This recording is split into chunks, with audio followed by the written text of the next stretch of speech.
session. Donc, nous allons écouter Jean-François Petit et Vincent Laquet. Jean-François, je ne sais pas si c'est nécessaire encore de le présenter, mais quand même, tu es bien sûr docteur en philosophie, habilité à diriger des recherches. Et tu travailles à la faculté de philosophie, à la faculté de théologie donc de l'ICP. On m'a donné des notes très très précises que je respecte. Tu n'es pas obligé de lire des choses qui sont périmées. Non mais tu n'es pas périmé. L'anthropologie donc, fait partie de ses domaines de recherche, ses multiples domaines de recherche et les rapports entre philosophie et théologie. Alors tu as fait un énorme travail de recherche sur Emmanuel Mounier. Tu as publié beaucoup d'ouvrages, dont Le personnalisme d'Emmanuel Mounier dans la modernité, ou Pensée postmoderne, philosophie et théologie dans la formation du personnalisme d'Emmanuel Mounier, Individualisme et communautarisme, quels horizons aux États-Unis et en France, Histoire de la philosophie française au XXe siècle, Jacques Chevalier et la philosophie française, Saint-Augustin, notre contemporain, lecteur au XXe siècle. Donc tu as une œuvre vraiment fleuve. Et j'aimerais insister également sur ton engagement associatif. Tu es notamment président de l'association Aimer qui s'occupe des enfants des rues. Merci beaucoup Jean-François. Donc nous t'écoutons sur une conférence qui porte sur critique littéraire et littérature. Voilà, merci Cathy, merci à tous votre participation à ces colloques. Bon, certains d'entre vous connaissent un peu notre projet ici qu'on porte, Claude et moi et d'autres, déjà depuis plusieurs années. Créer une ambiance aussi conviviale, être adossé à un monastère, c'est pour nous, ce n'est pas neutre du tout, et promouvoir des échanges sur des sujets de fond.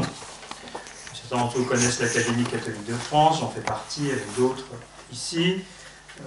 Notre objet, comment l'Académie catholique de France. Oui, il ne faut pas la confondre avec l'Académie catholique du Val-de-Seine. Voilà, c'est pour ça que j'y arrive. Nous sommes la petite sœur. Voilà. Voilà. Les choses vont d'autant mieux qu'on les dit. Oui. Ben, si j'ai votre bénédiction, je vous la donnerai demain à la messe, si vous êtes encore là. Voilà. Non, je ne serai plus là. Alors, donnez-la moi tout de suite. Tout à l'heure. Bon, je vais vous parler donc du sujet critique littéraire et engagement chrétien.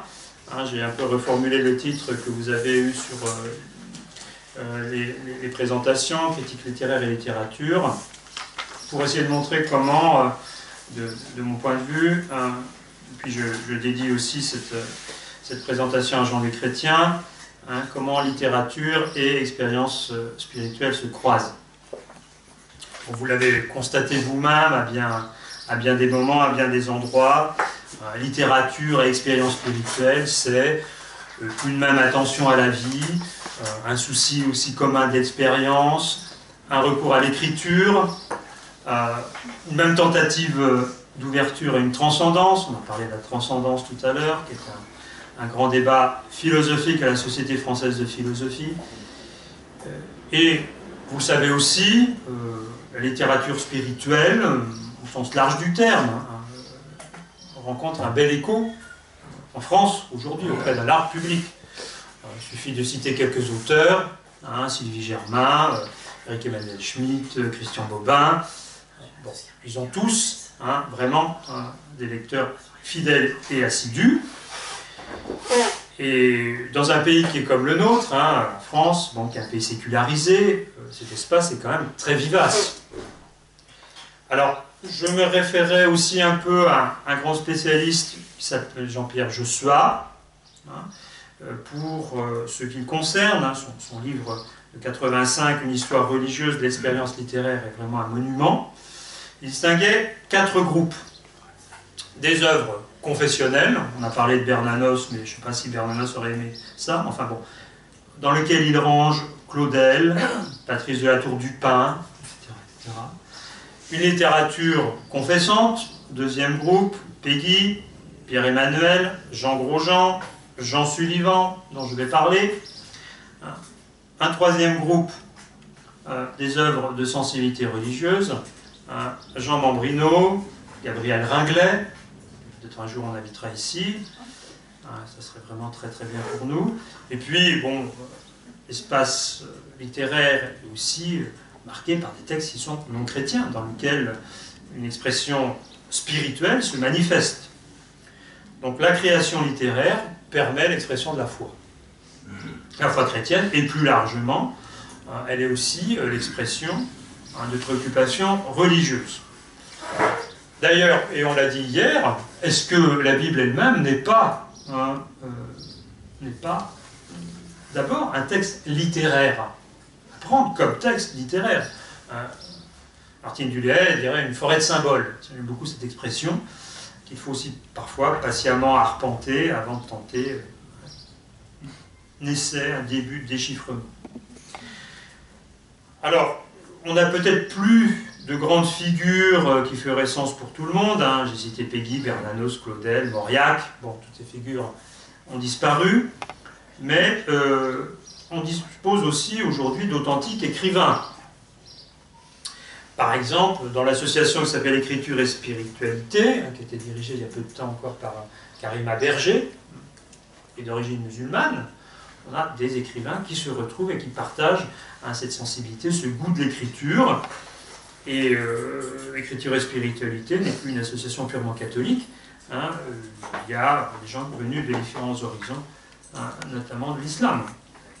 Mais tous partagent cette passion de l'écriture, et ils interrogent aussi le rapport au langage, à la vie, et aux écritures au sens large du terme. Donc le langage prend avec eux un statut majeur, c'est le lieu de révélation de la vie, pour mettre un V majuscule, et parmi ces différents genres littéraires, la poésie, plus particulièrement, occupe une place centrale. Il y a aussi beaucoup de lectures de poésie en France, contrairement à ce qu'on pense, et en régime chrétien, elle a aussi cette mission, dans certains cas, de favoriser l'accès à Dieu. Donc la critique littéraire, ce qui va être l'objet de mon intervention ici, est un bon indicateur, à mon sens, un indicateur subtil des transformations de la littérature chrétienne au XXe siècle, qui est plutôt mon champ de recherche, plutôt contemporanéiste. C'est un exercice difficile, la critique littéraire. Et la littérature chrétienne demande aussi des méthodes, des façons de faire, une approche spécifique. Et il n'y a pas très longtemps est parue la biographie du père Roustan, jésuite sécularisé, celui qui avait écrit le fameux Troisième Homme. Dans cette grande crise de la revue Christus, dont il était un des protagonistes, avec Michel de Certeau, avec Maurice Bellet, qui est mort il n'y a pas très longtemps, lui aussi. Maurice Bellet était prêtre et psychanalyste, montre bien aussi que nous avons à chercher les modalités d'une présence au monde. Alors pourquoi j'évoque cet épisode ? Cet épisode-là est assez représentatif de l'exercice du métier de critique littéraire en régime chrétien, et qui était soumis, comme dirait l'autre, les plus jeunes d'entre nous n'ont pas connu ça, à des régulations dont on mesure mal aujourd'hui l'amplitude. Par exemple, il faut que vous sachiez qu'à Paris, il y avait une commission diocésaine de vigilance religieuse et qui regardait tous les livres un par un. La congrégation du Saint-Office, ce qu'on appelle aujourd'hui la congrégation pour la doctrine de la foi, était aussi, avant le Concile Vatican II, un lieu d'expertise des auteurs que l'on mettait parfois à l'index. Sartre a été mis à l'index, mais Bergson aussi. Teilhard de Chardin s'en tire avec un avertissement en 1962, ce fameux monitum, puisqu'on lui reproche des ambiguïtés, des erreurs graves qui offensent la doctrine catholique. Bon, aujourd'hui, on est quand même passé à un peu autre chose. Je le dis au passage, Benoît XVI est un grand lecteur de Teilhard de Chardin. On pourrait croire que la critique littéraire a été plus épargnée. En fait, ce n'est pas le cas. Et des jeunes chercheurs aujourd'hui se penchent, de l'EHESS ou d'autres instances, sur un certain nombre d'entre eux. Le premier d'entre eux que je vais citer s'appelle Luc Estan. Et là, ça va rejoindre mon histoire personnelle, puisque Luc Estan était critique littéraire à La Croix, le journal La Croix, que vous lisez tous, j'espère, hein, dans les années 1950. Un colloque à Arras a montré le travail d'une jeune chercheure hein, qui était couronnée par une thèse sur ce sujet. Alors, qu'est-ce que c'est que cette affaire Luc Estan? Son premier roman, en 1949, s'appelle Les Stigmates, est mis à l'index.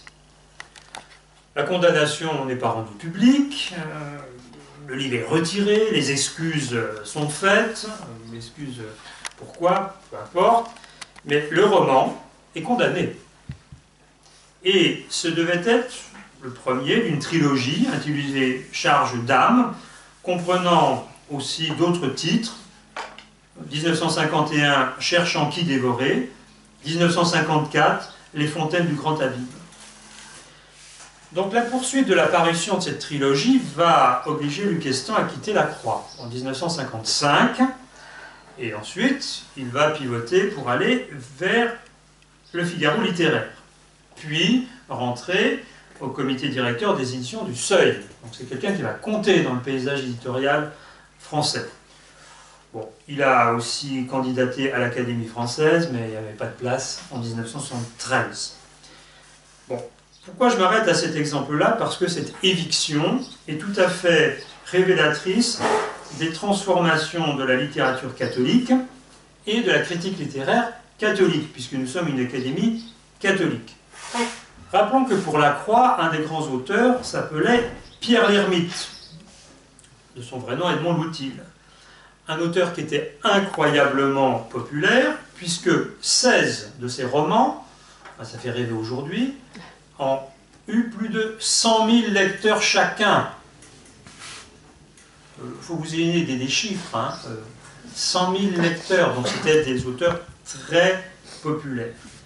Et en fait, après cette grande période où des romanciers chrétiens ont atteint un très large public, les choses se sont étiolées.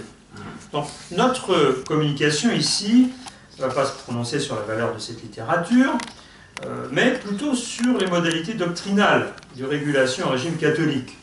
Donc je vais regarder comment un certain nombre de théologiens ont pu procéder, et aussi comment est-ce qu'un certain nombre de critiques littéraires, dans critique littéraire aussi chrétienne, a pu réinvestir avec une grande fécondité, une certaine souplesse en tout cas, ce champ qui était un champ qui était en train de tomber en déshérence. J'ai été critique philosophique pendant plus d'une dizaine d'années à La Croix, donc ici, mon centre d'intérêt, c'est plutôt l'analyse de la critique littéraire, notamment à La Croix. Et je suis obligé de me tourner vers un de mes confrères, Lucien Guissard, qui a été à l'Académie royale de Belgique, qui avait hérité d'ailleurs du siège du chanoine Müller, qui était le grand spécialiste du rapport entre littérature et christianisme, pour essayer de vous faire comprendre cette transformation. Lucien Guissard est quelqu'un qui arrivait du monde des sciences politiques, diplômé de l'université de Louvain, et qui avait une sensibilité littéraire. D'ailleurs, c'est lui qui fait une très bonne présentation d'Emmanuel Mounier, dont on a parlé, dans les années 60. Et en fait, il se trouve en poste, en responsabilité à La Croix, comme critique littéraire religieux, juste après l'éviction de Luc Estan. Donc après 1955, avant d'assumer la rédaction en chef du journal, de 69 à 74. Alors si on prend ce journal La Croix, on voit, je me réfère aussi à une typologie qui a été faite par la sociologue Agnès Rochefort-Turquin, qui a 3 grandes étapes. Il y a les étapes de fondation, les origines de La Croix en 1883, c'est le temps des croisades. Il faut réassumer la présence chrétienne dans un paysage qui l'oublie, paysage français. Après, l'Église catholique de France est marquée par l'action catholique, donc La Croix va être aussi marquée par cette orientation, c'est ce qu'on appelle à La Croix le temps des militants. Et puis, à partir du Concile Vatican II, c'est le temps d'un pluralisme, disons ça comme ça. Le pluralisme va aussi s'introduire dans les rédactions du journal. Donc Luc Estant et Lucien Guissard, mes deux protagonistes ici, sont vraiment les témoins d'un basculement entre la deuxième et la troisième période. À ma connaissance, Lucien Guissard n'avait pas été formé, je vous l'ai dit, il venait des sciences politiques, à la critique littéraire. Mais ce dont il va être vraiment très très averti, c'est l'impact social des œuvres littéraires. Et mon intervention ici va croiser beaucoup ce qu'a dit Élodie. Dans un de ses ouvrages qui s'appelle « Écrit en notre temps », qui reprend en fait un certain nombre de ses articles et de ses études sur Saint-Exupéry, sur Simone Veil, sur Aragon, Camus, Mauriac, Malraux, le critique littéraire catholique s'interroge sur son statut. En fait, critique littéraire, dans un journal consacré comme La Croix, c'est pas rien. J'ai connu, encore âgé, le père Guissard courtisé par bien des attachés de presse qui cherchaient à lui soutirer une recension. Bon. Et près d'un journal aussi très lu, dans son segment, 100 000 lecteurs quand même, c'est pas rien, pour La Croix, l'ambition devait être quand même subtile, de se situer non purement dans un champ dogmatique, mais quand même dans une certaine fidélité à l'Église. Sous-entendu, on ne peut pas laisser passer n'importe quoi. Donc Lucien